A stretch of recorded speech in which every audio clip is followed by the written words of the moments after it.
Hey everyone, my name is Brendan, and today I'm going to be teaching you how to make a 2D shooter in Unity 5. So before we get started, you should have Unity 5 installed. You should also have a basic understanding of Unity and how to use it and how it works. If you don't, I recommend you go watch a tutorial video on how to use Unity. There's some pretty good ones out there, but yeah, if you don't know Unity, then you'll have a tough time following along with this video, or with these videos.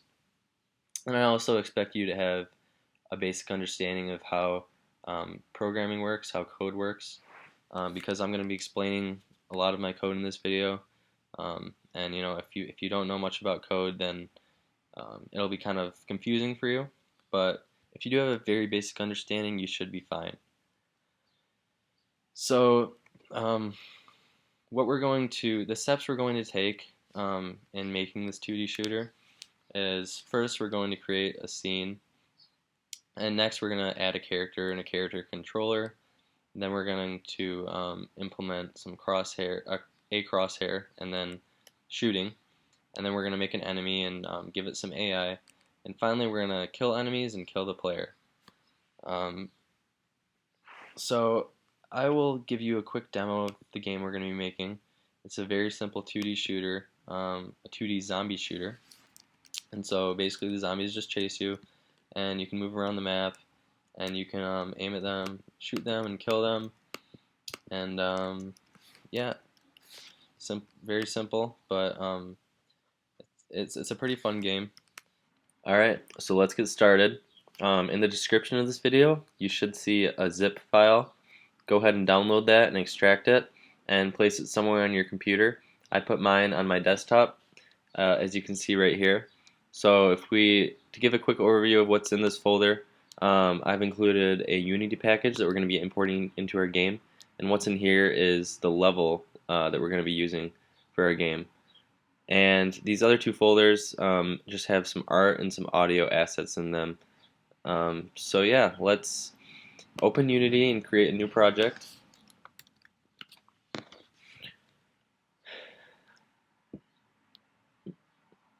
So make sure when you're creating your project to select 2D, because this is a 2D game, so it's important you do that.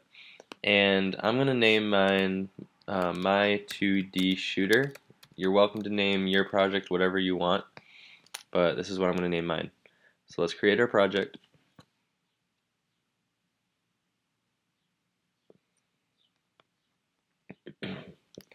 And once Unity loads, the first thing we're going to do is import that package that I was just showing you guys.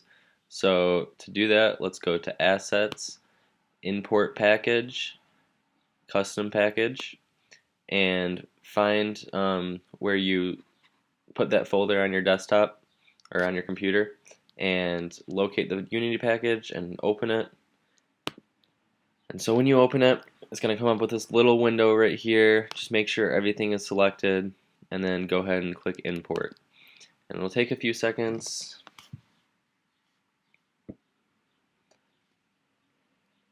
Cool, so there it is. So before we look into this folder, let's just go ahead and drag the other two folders that were in the My 2D Shooter folder in. So let's select the art and the audio folder, and let's just drag them into the project. Cool, so there they are. So while we're at it, let's just finish creating our folder structure. So if we go to create folder, let's create a prefabs folder. Let's also create a scripts folder for all our scripts. And finally, let's create a scenes folder that we can put our scenes in. And before we get started, I'm just going to save my scene real quick. I'm going to call my scene level 1. You can call yours whatever you want. And I'm going to save it right here in the scenes folder. Cool. So now we can actually get started on our project. So let's open up the Tiled 2 Unity folder. And as you can see, there's a lot of subfolders in here. You can ignore pretty much all of them except for this prefabs folder. It has our level in it that we're going to be using. So if you open the prefabs folder, just drag out level 1 real quick into your scene. And there's level 1. So yeah, very basic, guys. You know, is I told you guys it was gonna be basic, but you know it'll work pretty well for this tutorial. And yeah, it was made in a program called Tiled, so I recommend you guys go check it out. It's really cool for making 2D maps. Um, Anyways, now let's put our player in the scene. So if you open up your art folder, um, you'll see our princess. So drag the princess out into the middle of the scene, and yep, so there she is. Well, we can't see her yet, and that's just because of layering. Layering in 2D is very important. You have to get it just right, you know, to make everything that you want to see seen. So let's go over to the princess's sprite renderer, and let's change her order in the layer to 1, and there she is. So now that we have our princess in our scene, let's add a collider to her because you know she needs to detect collisions. So go to Add Component over in the inspector, go down to Physics 2D. We need to add 2D components because this is a 2D game, and Box Collider 2D. So now we have a box collider on her, and it's a little big, so I'm going to shrink mine up a little bit so that the collisions are more realistic. So yeah, that's pretty good. And now, yeah, we have our princess in the scene, and we have the collider on her. So now what we can do is we can create a controller for her, so that we can actually control her with our keyboard. So if you go to your scripts folder in your project, and you create a new C# script, I'm going to call mine Princess Controller. Hit enter, and let's open that up.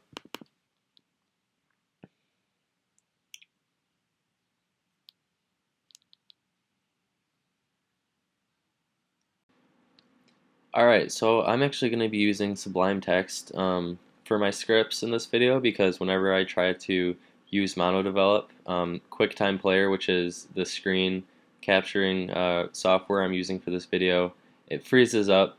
So yeah, I'll be using Sublime Text. You're welcome to use MonoDevelop. It won't make a difference.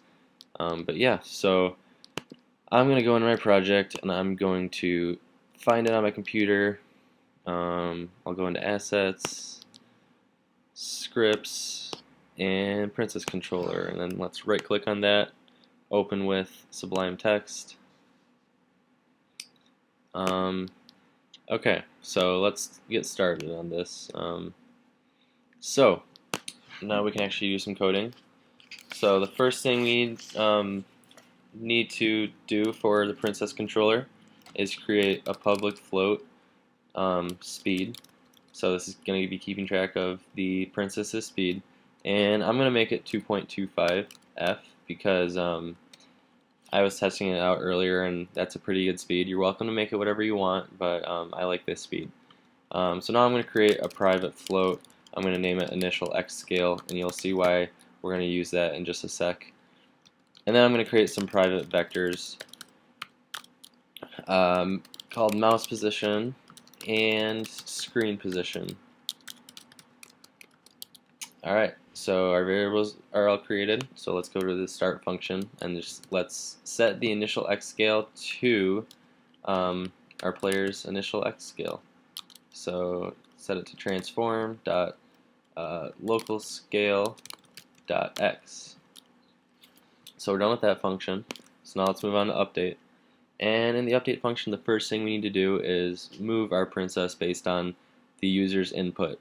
So that's pretty easy. We literally just have to modify the transform position of our player. So let's start by getting the position of our player, and then plus equals input dot get axis, and we're going to get the horizontal axis first, which is the left and the right arrow keys, or the A and the D keys on your keyboard. And then let's multiply that by our speed, and then multiply all of that by time dot delta time. And the reason we needed to do this is because time dot delta time knows the frame rate of our game.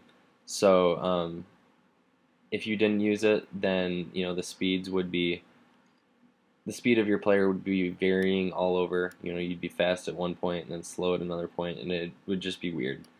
And then finally, we have to multiply all this by a unit vector. So let's do vector3.right. And the reason we need to do this is because transform.position is a vector 3. So, you know, when you're adding vectors, or when you're adding to a vector, you need to make sure you're adding a vector. So if we're multiplying by the unit vector on the x-axis, then that'll convert this whole it'll convert this whole thing to a vector. All right, so let's just copy and paste that real quick, and let's change horizontal to vertical, and vector3.right to vector3.up, which is the y-axis. And now, yeah, it's simple as that. Our player should be responding to user input. So let's just test that out real quick and see if it's working. I'm going to close Sublime real quick, or minimize it. Oh, did I forget to say it? No, I saved it. Alright, yeah, there it is. So it showed up. So let's press play. And let's try to move our princess around. Oh, you know what I forgot? I forgot to put the script on our princess. So just make sure you drag this script, princess controller, onto your princess. There you go. So let's play. And now we can move her around.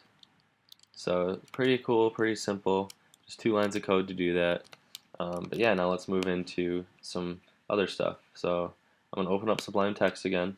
And the next thing I'm going to do is I'm going to change the direction of our princess based on our mouse position. So if our mouse is left of the princess, then our princess will be facing left. If our mouse is right of the princess, our princess will be facing right. So to do this, it's a little complicated. It requires some trigonometry or geometry or whatever math it is. I don't know. I hate math. But let's start by using our mouse position variable that we created and setting that equal to input.mousePosition. And next, let's get our screen position variable and set that to camera.main.screen to world point. And this is a very nifty function that Unity has that can basically convert a point on your screen to a point in your game world. So it'll be a point relative to your princess and your level and all the other objects that you put in your level. So let's in the parameter here, we're gonna create a new vector3, and this vector3 is gonna have an x position of mouse position dot. Oh, my sandwich was very good. It was very, very good. It's actually $1 day at Jimmy John's. It's Jimmy John's Customer Appreciation Day, so I just went there. I waited in line for 45 minutes for a little sandwich, but it was definitely worth it. So yeah, let's get back to coding. So the x position is going to be mouse position.x, y position will be mouse position.y, and then our z position is going to be the distance that the camera is from the player. So to do that, we're going to do transform.position.z minus camera.main.transform.position.z.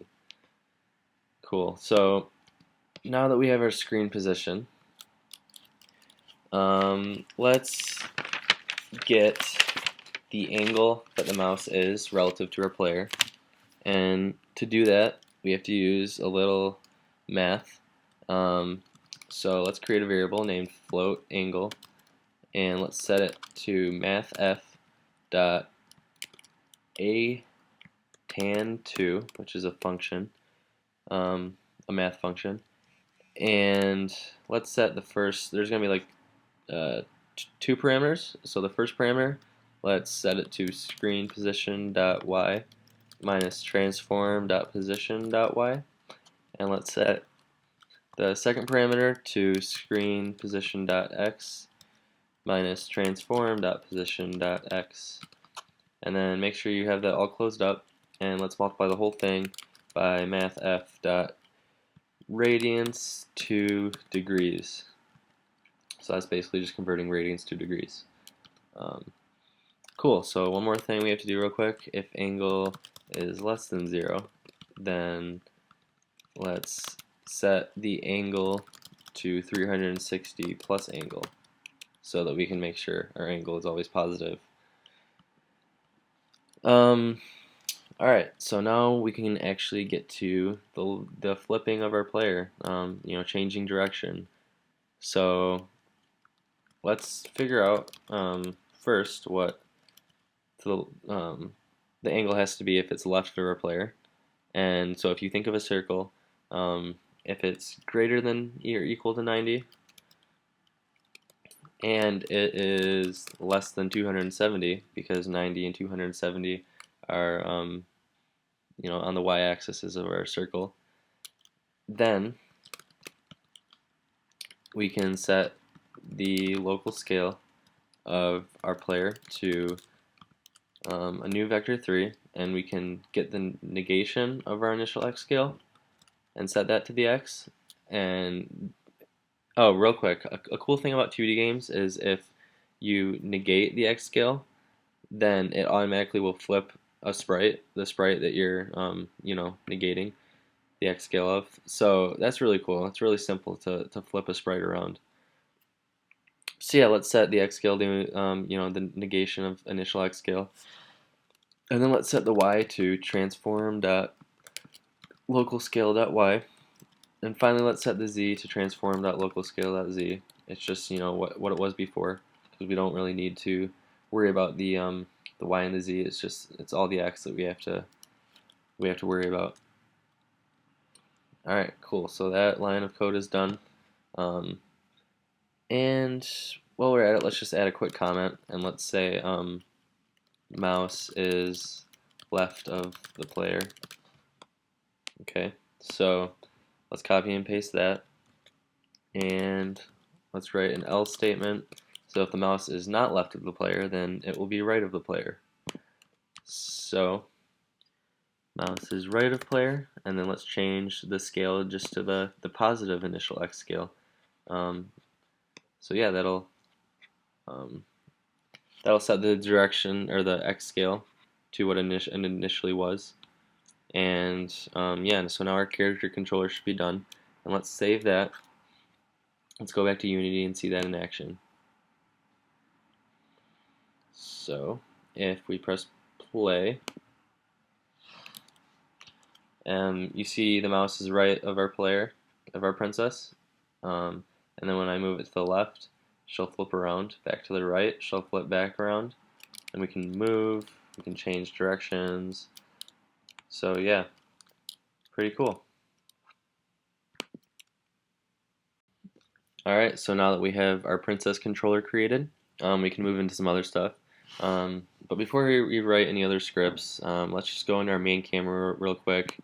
And I want it to be a little closer to our princess, because if you see right here in our game view, it's pretty far away, and it doesn't look all that great. There's a lot of blue area outside of our level. So let's move the camera in a little bit, and to do that, we can just change the size. So let's change it from 5 to 3. And now, as you can see, we're closer to our princess now, and we play that. It looks a lot better. We can see her better, and we can see all the little details better. But if you notice, if she goes down here, we can't see her anymore.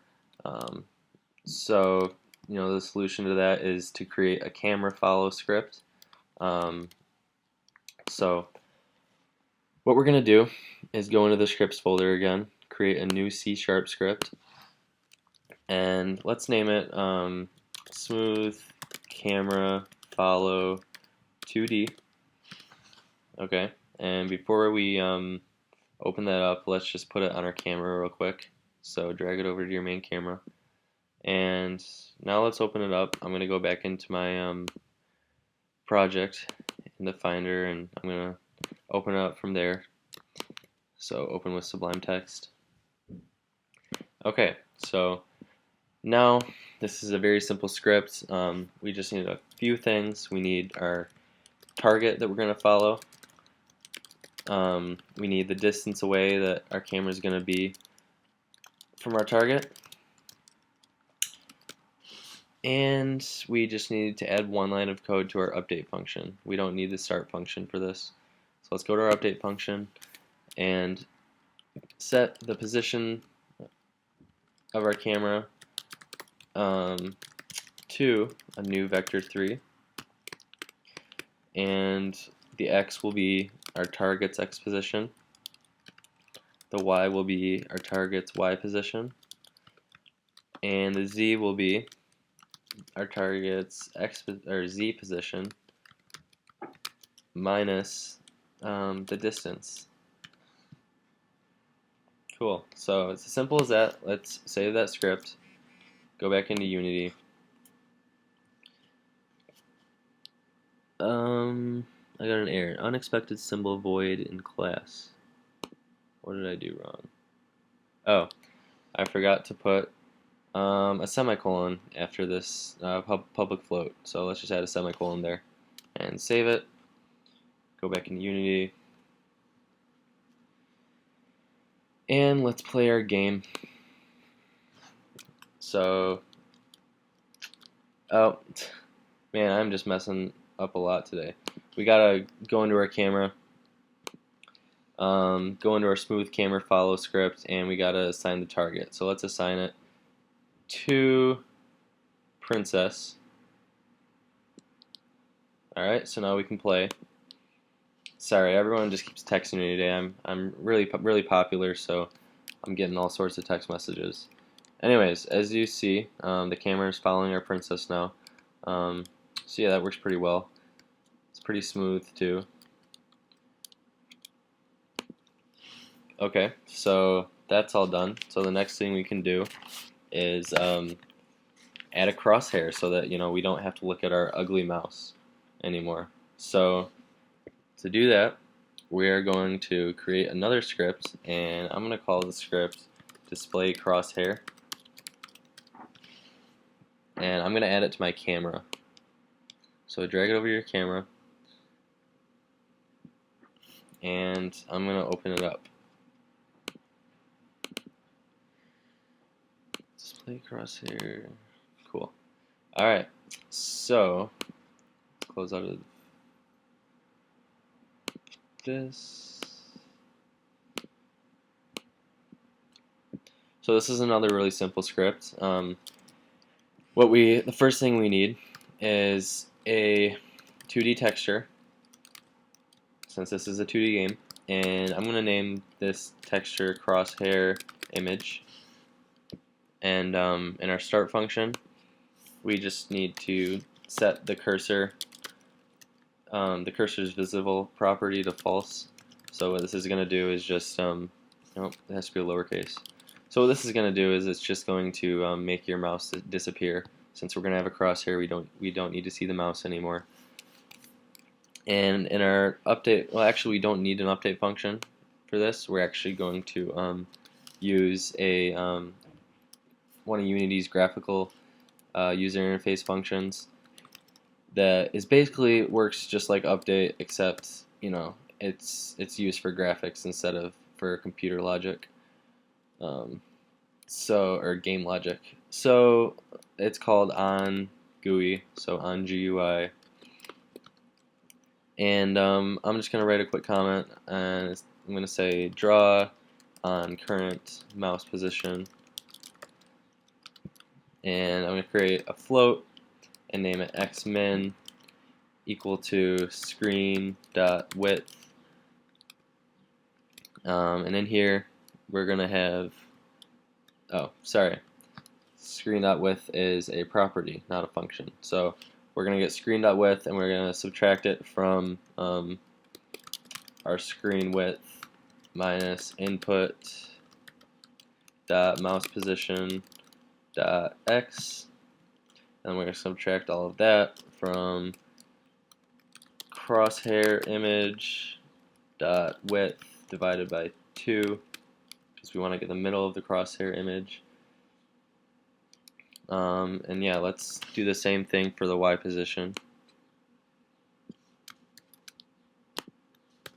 So let's name it Ymin, and let's do the screen height. We actually don't need this right here. So let's do screen height minus input dot mouse position dot y minus crosshair image dot height divided by 2. So what these two lines of code are doing is basically just getting the middle point of our screen. Or excuse me, they're not getting the middle point of our screen. They're getting where our mouse is located. But they're using our, the screen's width and the screen's height to do that. So next, what we're going to do is actually draw our crosshair image. So we can use the GUI library, and we can say GUI.draw texture, and for the parameter we're going to put we're going to draw a new rect, and we're going to set the X position of the rect to Xmin, Y position to Ymin, and then the width to crosshair image dot width, and then the height to crosshair image dot height. But I'm actually going to divide the width and the height by 1.2, and the reason I'm doing this probably isn't what you should do, but I'm doing it because I'm lazy, and the crosshair image is actually a little too big for our game, and I was too lazy to download like GIMP or something and shrink it up.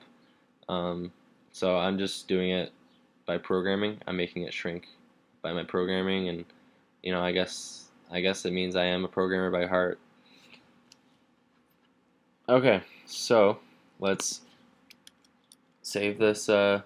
Let's go back into Unity, and I'm not going to make the same mistake I did with our camera follow. I'm going to go in our main camera, and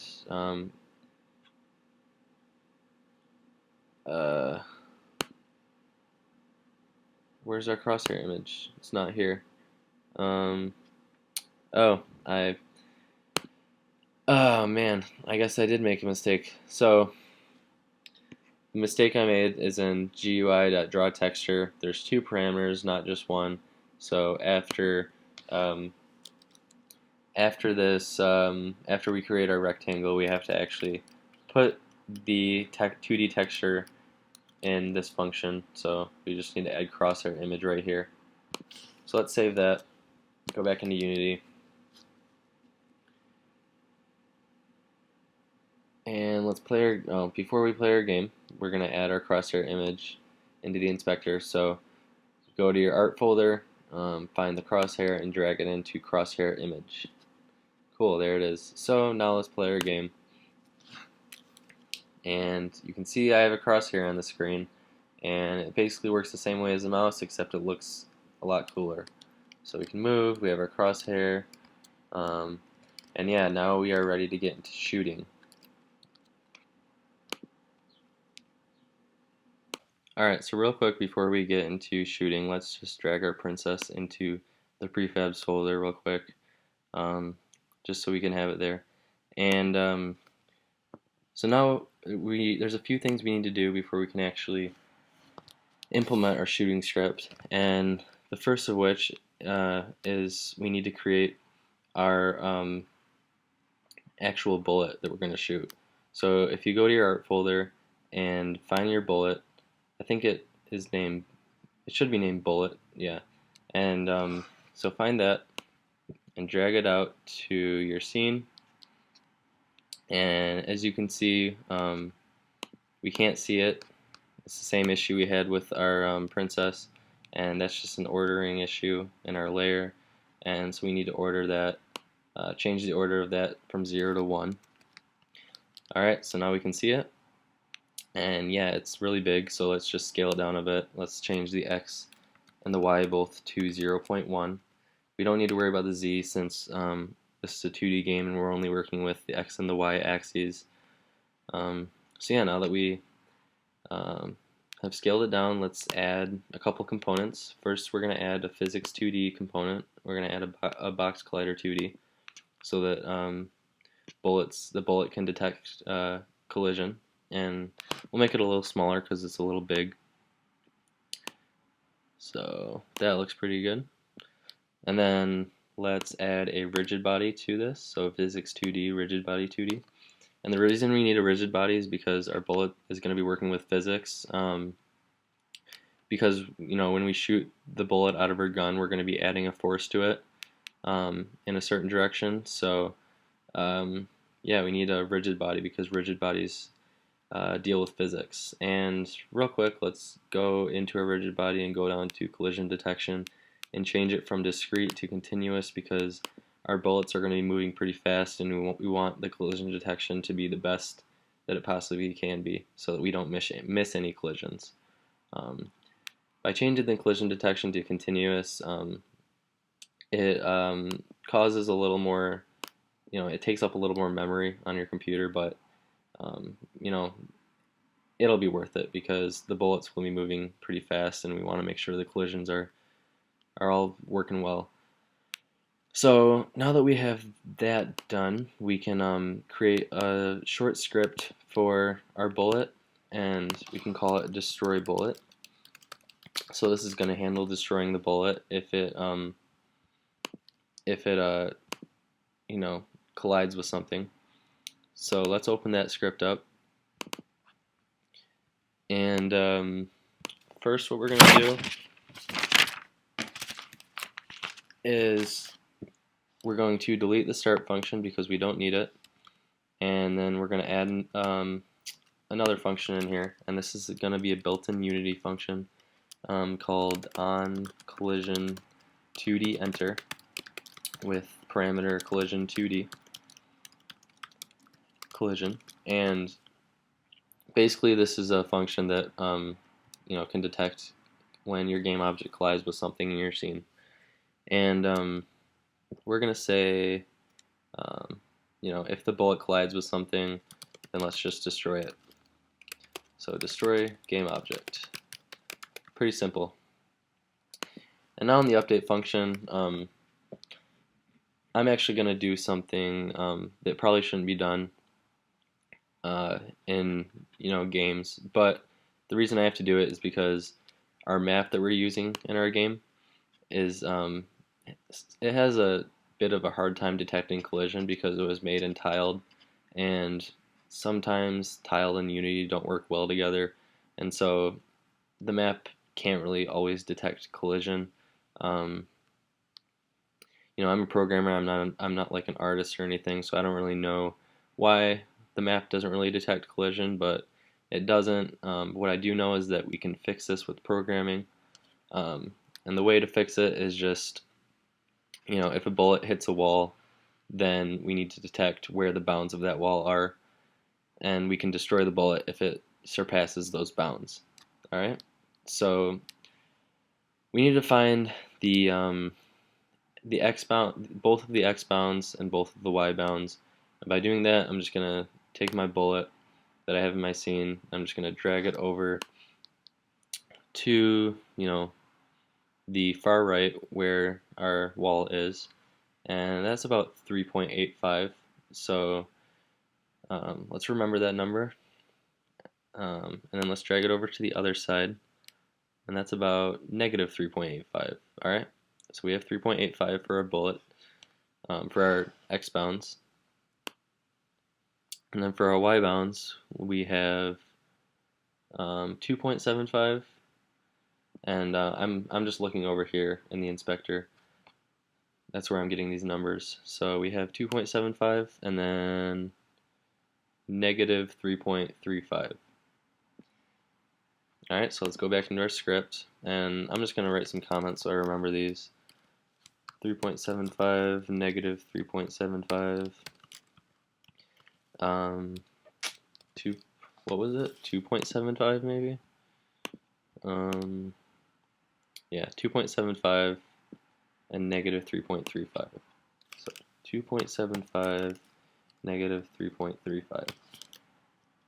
Alright, So in the update function, we're going to say if transform dot position dot x is greater than or equal to 3.75f, or transform dot position dot x is less than or equal to negative 3.75, or transform dot position dot y is greater than or equal to 2.75f, or transform dot position dot y is less than negative 3.35f. So if the bullet has surpassed the bounds of our map, then we are going to destroy it. Alright, so pretty simple. It should work, and we'll test that in a little bit. But right now what we're going to do, well, there's one more thing I wanted to do before we create our shooting script, and that's go in the main camera and add an audio source. So add component, audio source. And that's just going to be used to play our gunshot and our background music, etc. Alright, so let's drag our bullet. Our bullet's done, so let's drag it into the prefabs folder, and then let's delete it from the scene. And now let's go create a script for shooting. So if you go in your scripts folder and create a new C# script, and let's name it shooter. Now we can open it up.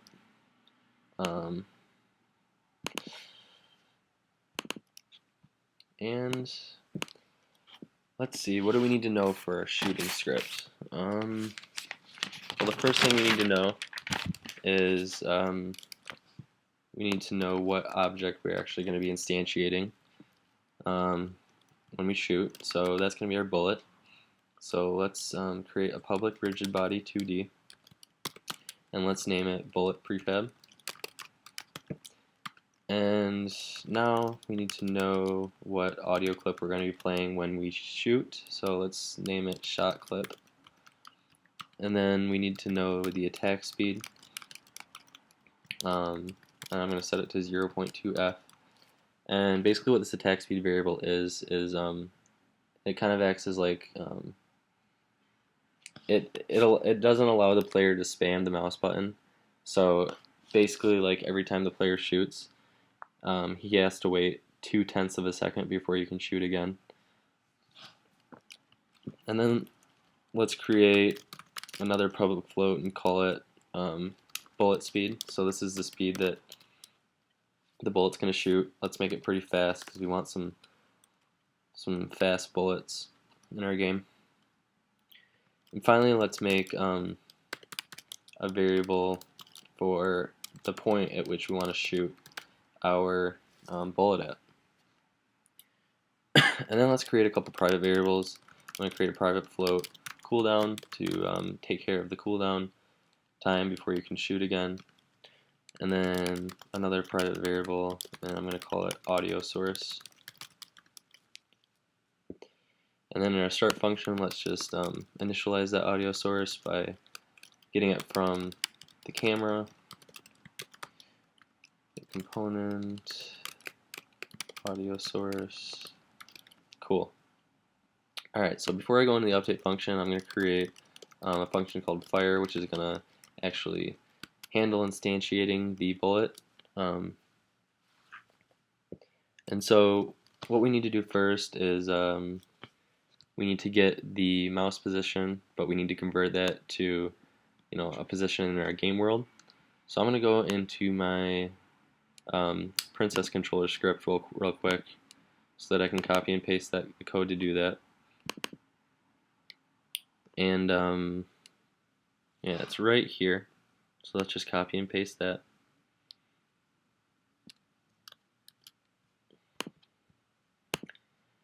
And let's put it right here. And let's just set that to a vector 3. I name it mouse position, and then vector 3 screen position. Alright, so we have our screen position.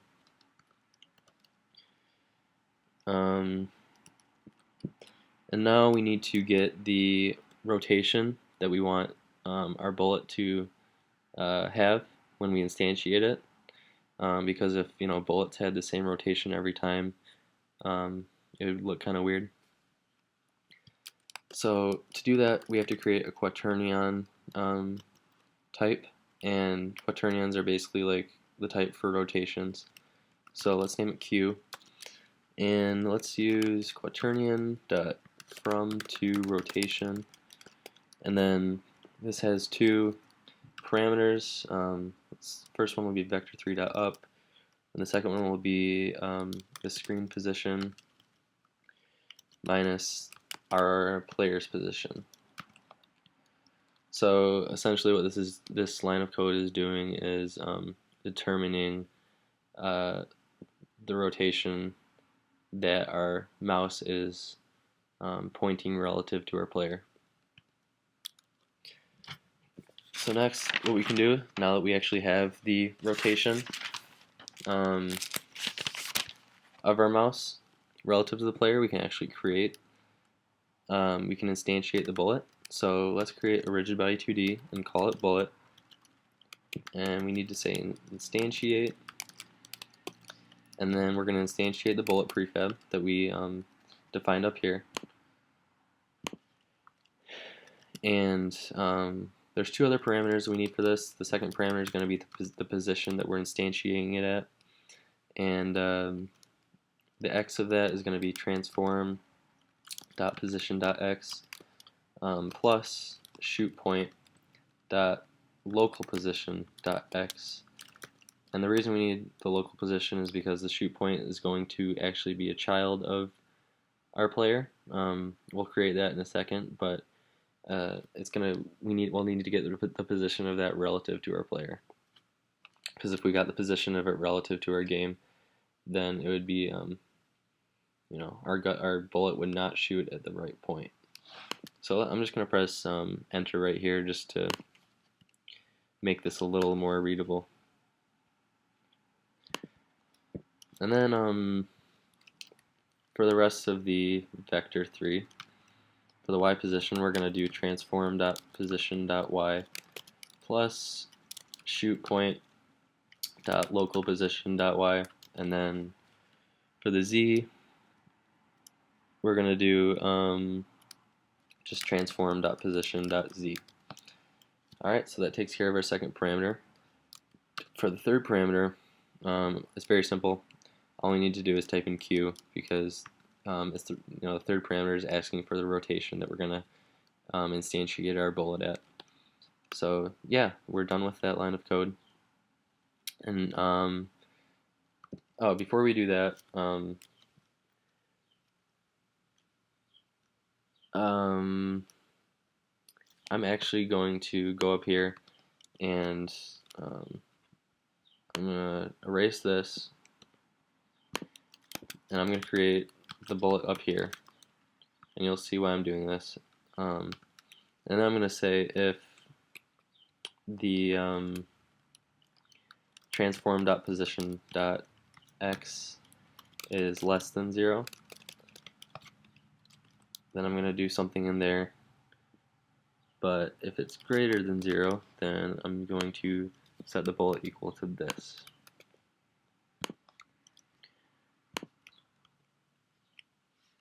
And the reason I'm doing this is because if the, sorry, not position, it's the local scale. So transform.localScale.x. And the reason I'm doing this is because if our player is facing to the left, then our shoot point will be in a little bit different of a position than when our player is facing to the right. And so what we actually need to do is, let's copy and paste this, and instead of adding our shoot point position, we need to subtract from it. So we need to subtract shoot point dot local position x, and then and the y we need to subtract the shoot point's local position dot y. Because you know, when our player flips around, the shoot point's going to flip around as well, and so we need to take that into account. Okay, so now that we are instantiating our bullet, we actually need to add a force to it so that, you know, we can make it fly through our map. And how we're going to do that is we're going to get its rigid body component, and we're going to add a force to it. And the add force function takes one parameter, and that's a vector 3. So let's get the bullets transform.up, and let's multiply that by the bullet speed. And then just to end out this function, let's make the audio source play one shot of our shot clip. And finally, let's set our cooldown variable equal to time.time plus attack speed. Alright, so our fire function is done, so let's go up to our update function, and it's pretty easy, so let's just implement that. So if the time that our game has been going for is greater than or equal to our cooldown variable, then that means we can fire. So if the mouse button is down, so if the player is shooting, then we can actually fire. So yeah, I guess I'll explain to you real quick what the cooldown variable is, how it works. So I guess think of time.time. It's time.time is the time that our game has been going for. And down here in our fire function, every time the player fires, we're going to set this cooldown variable to the time.time plus our attack speed.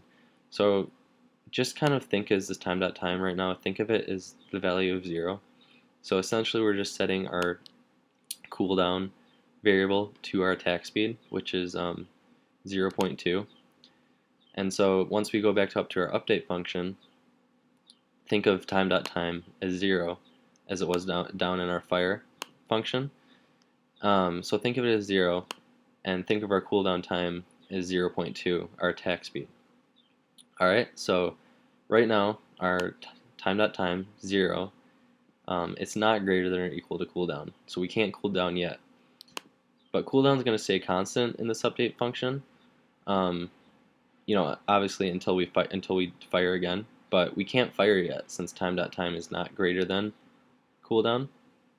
It's not greater than or equal to cooldown, so we have to wait until time.time reaches 0.2.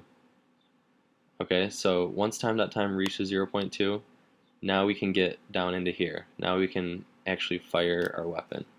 So that's how cooldowns are handled. It's pretty easy, but it's kind of confusing at the same time, so I just wanted to explain it to you guys. Hopefully you understand it now a little better. But yeah, so our shooting script is done. So let's go back into Unity and let's test it out.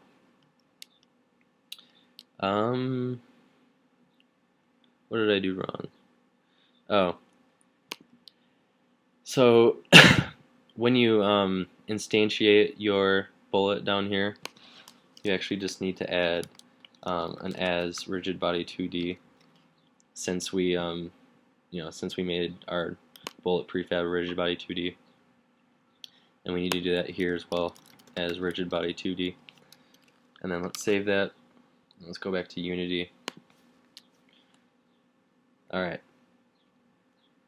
so no errors. So let's add that shooter script to our princess, and before we actually test it out, we have to add our shoot point so we know where we're going to shoot from. And to do that, it's really simple. You just have to create an empty game object, make it a child of the princess, and let's name it shoot point. And then let's drag it over to the tip of the gun because that's where we're going to shoot from. And yeah, that should be pretty good. So let's go back to our princess and let's drag our shoot point into the inspector for the shooter script. And then let's just fill out these other two empty fields. So our shot clip is, we're going to go into the audio folder and drag our shot clip into there. And then let's go into our prefabs folder and drag our bullet prefab into the bullet prefab field. And now let's test it out and see if our shooting script works. Cool. Alright. So it looks like it works. The bullets aren't getting destroyed, but oh, they're actually colliding with the edge of the map. That's kind of cool. I didn't know that would happen. But yeah, as you can see, our bullets are shooting, and let's add some enemies now. So real quick, guys, when I was creating the bullet, or the destroy bullet script, I forgot to actually drag it onto our bullet. So that's why those weird issues were happening where the bullet wasn't, getting destroyed. And so I'm gonna drag that on there real quick. So if you go to your scripts folder, find destroy bullet, just drag it onto the bullet prefab, and check and make sure if it's there. So there it is. And now I'm gonna real quick go into level 1 and go to collisions and click on collision right here, and then I'm going to disable this polygon collider. Unfortunately, it's not really working with collisions. I don't know why it's not working, but polygon colliders are just weird, and I don't recommend you ever use one. So yeah, we're just going to use programming. We're going to use this destroy bullet script we made as opposed to this polygon collider because I trust scripts a lot more than polygon colliders. Okay, so oh, another thing we're going to do real quick is I want to go into our shooter script real quick, and I want to change the bullet speed from 600 to 700 because 600 is actually a little slow. We actually need it to be a little faster. Well, in my opinion, at least, you can keep it at 600 if you want. But let's test it out real quick. Did the scripts get updated? Let's see. Yeah, okay. So let's test that out real quick. I'm not going to turn my sound on because there'll be some weird reverb, some weird echoes. But if you have your sound on, when you shoot, it your computer should be playing the gunshot audio clip that we added. So if we try it out, we shoot something, and if it hits the wall, it gets destroyed. So you could shoot. There's a little cooldown, and yeah, it works pretty well. Alright, so now let's add some enemies. So if you go into your art folder and you find the zombie, drag it out into your scene, and let's change the order in the layer to 1, and there it is. And yeah, it's pretty big. So I can't remember what scale we're supposed to set it to. Let me find that real quick in my notes. Okay, so I set the scale to 0.2, and then the Y scale as well to 0.2. Oh, well, that's a little small. Let's try 0.5. That's a little big. So let's do 0.4. Awesome. Alright, 0.4 is a good one. Okay, so if you go down to your zombie, it's a pretty cool looking zombie, and let's add a physics 2D box collider to it. And then let's make the box collider a little smaller. Cool. So we have our box collider and our zombie, and I think that's the only component we need on it. So obviously, besides the AI script. So let's do that real quick. Let's make the zombie AI. So I'm going to add a script. I'm going to name it zombie AI, and this is going to be a very, very simple AI. So don't expect like Pac-Man AI or anything. This is going to be literally just the zombie's going to follow the player wherever the player goes.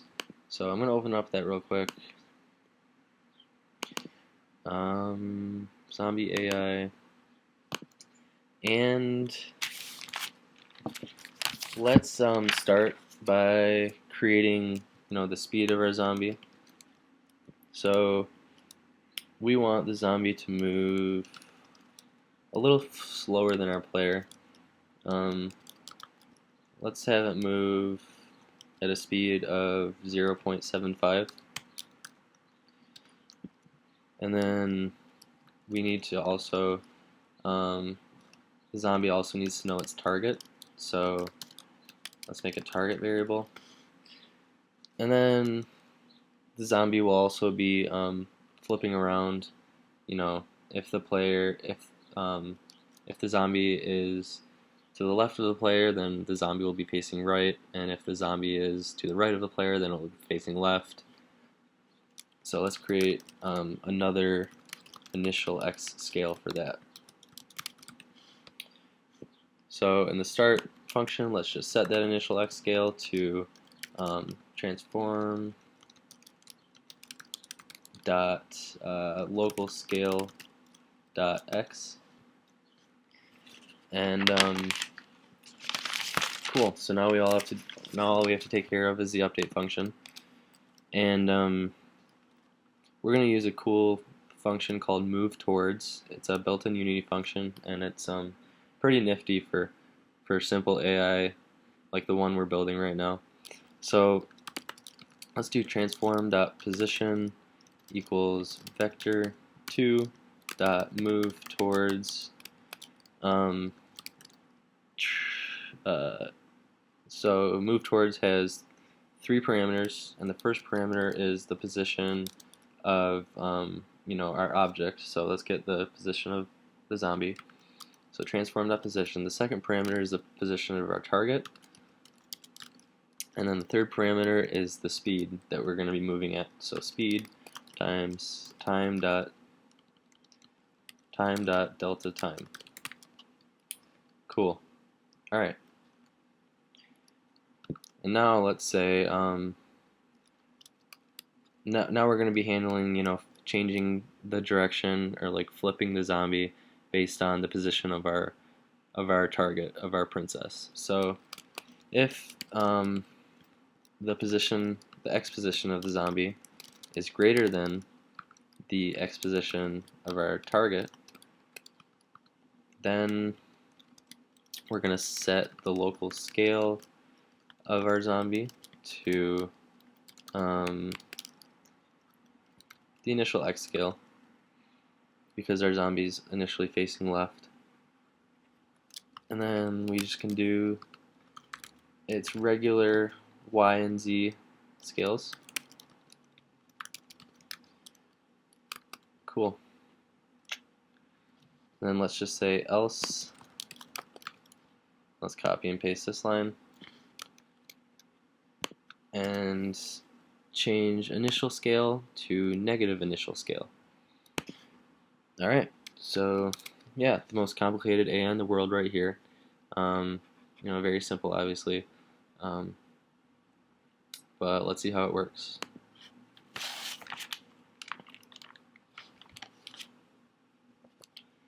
So let's drag this onto our zombie, and let's just move our zombie a little bit away from our player. And let's we have to go into the inspector, and we have to specify our target. So let's just drag the princess right here, and then let's play it and see what happens. Alright, so the zombie's following me, And then when I go to the right of the zombie, he changes directions. Go to the left, he changes back. Um, so yeah, that's pretty cool. But when I try to shoot the zombie, as you can see, he doesn't die. The bullet just bounces off of him. So we actually have to kill him. And so let's handle that real quick. And before we do that, let's just drag our zombie into the prefabs folder, and let's give our zombie. So to handle collisions, we should probably make some tags, so we can detect the tag of the collision. So let's do that. So let's tag our zombie as so let's go over to the inspector and add a tag, and tag our zombie as create a new tag, and let's tag it as zombie. Oh, zombie. There we go. Alright, so let's click on zombie and add that tag to him. And then let's also create a couple other tags. Let's I think we only need one more tag, and that's bullet. And then let's go to our bullet prefab and tag it as bullet. And then our player, our princess, should already have, well, she doesn't have a tag on her. I don't know why, but she should be tagged as player. Cool. So our zombie, our princess, and our bullet all have tags on them, and now we're good to go for collisions. So real quick, let's make a script to actually kill the zombie when it gets hit by a bullet, and we'll name it kill zombie. And then we'll open that up.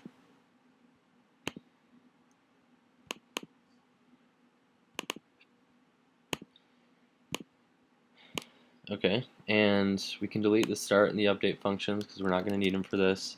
And let's just make, let's use that on collision. Is it on collision enter 2D or on collision 2D enter? Let me look this up. Unity on collision enter 2D. Oh, okay. So I got it wrong in my other script. So on collision enter 2D. Collision 2D collision.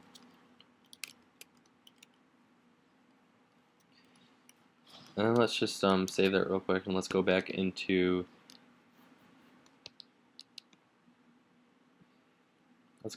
our destroy bullet script.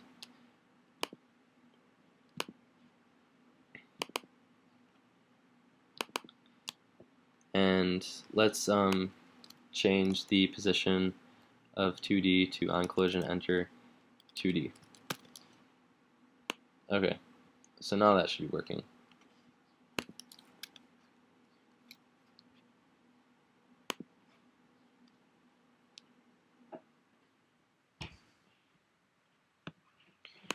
Alright, so if we go back into our kill zombie script, all we have to say is if collision.gameObject.tag equals zombie, then if the tag equals bullet, then all we have to do is destroy the game object. Cool. So that's really simple.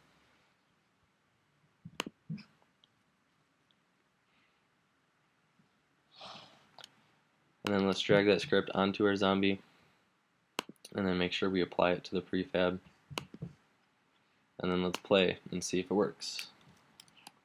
Alright, so I'm shooting the zombie, and he dies. Cool. So that works. And there's one more thing we have to do, and that is kill the player if the zombie, gets the player and eats him. So I'm going to create another script and call it kill player. It'll be very similar to our kill zombie script. Obviously, just a little different with our tags. So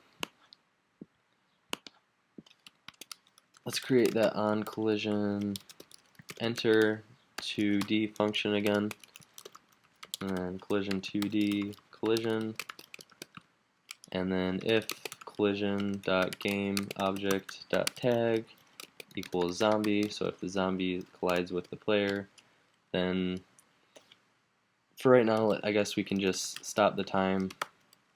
So time.timescale equals 0.0f, and then let's write a message in the log, and let's say you died.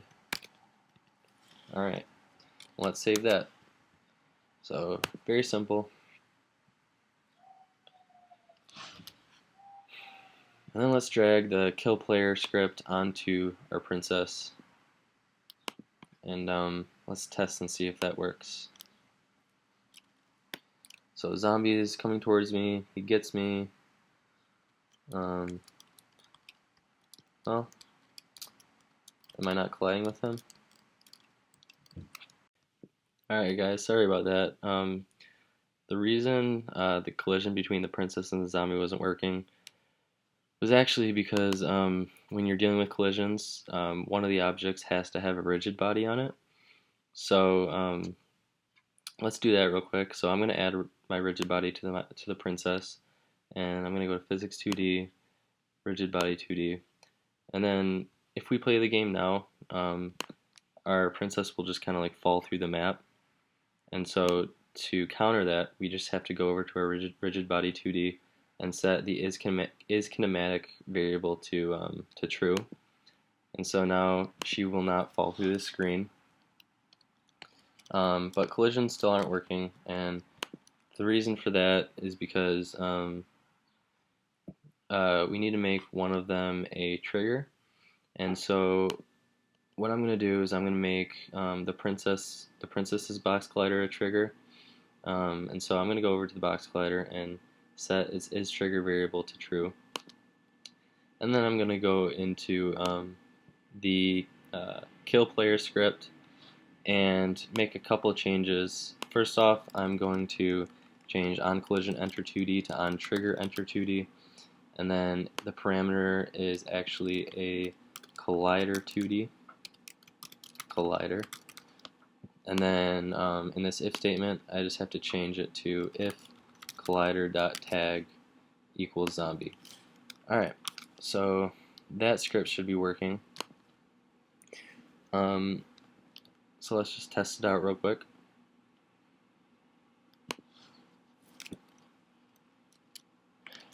Cool. So the game pauses, and it says down in the log, it says you died.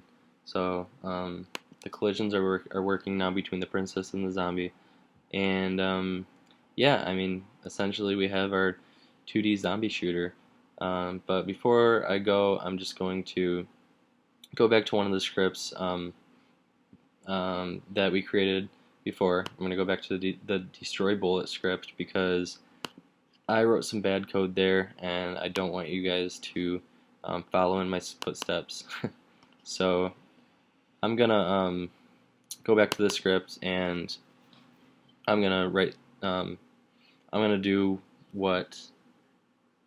undo what I did with the update function. I'm just gonna erase this whole thing. So you guys should do that too, because you know, as you can see, there's some constants in here, and if you're dealing with, or if you're writing constants in your scripts, then it doesn't make the script very general. It doesn't make it very universal. So like if you were to go and create a completely different scene for this game, then this function would absolutely not work, and it would just mess up a lot of things. So let's erase this function right here, and that's all we need to do. So let's save that script. And now that, you know, the reason I actually made that function is because this function was not working before because I just named it wrong. I had on collision 2D enter instead of on collision enter 2D, which is what the function is actually named. So if we save that, then we can go back into our game. And let's go back to our level 1. So open that up and go into the collision subfolder, find that collision object we disabled before, or we disabled the collider on before. And I know I was harping on polygon colliders before, but they're actually pretty cool. They're pretty useful. So let's turn that back on, and let's test to see if it's working. So if a bullet gets shot into the wall, it should get destroyed, and it does.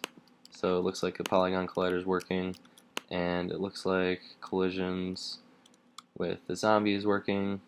Cool. And then let's just test real quick to make sure our zombie gets killed. Cool. So yeah, that's basically the game. Let's just add some background music. Gotta love background music. Makes games so much better.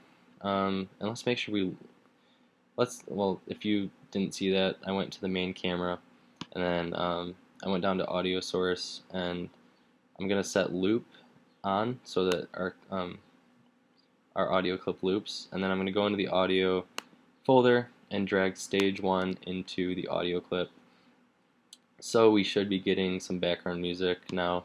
I'm not gonna turn my sound on because there will be some weird reverbs and echoes, but you guys can listen to it yourself. It's some pretty cool 8-bit music. Alright, so if you want, you're welcome to add more zombies to the scene, make it a little, spice things up a little bit, you know, make it a little harder for yourself. But yeah, I mean, essentially that's the game. And those are the very basics on how to create a 2D shooter. So I hope you guys enjoyed, and I hope you guys learned a lot. You know, I definitely learned a lot. This was the first tutorial I've ever made, so it was a cool experience. And I really hope that I taught you guys some things. And I hope you guys can take away what you learned and use it in some other cool games that you make. So yeah, that's it for now, guys. Thanks for watching, and have a good rest of your day.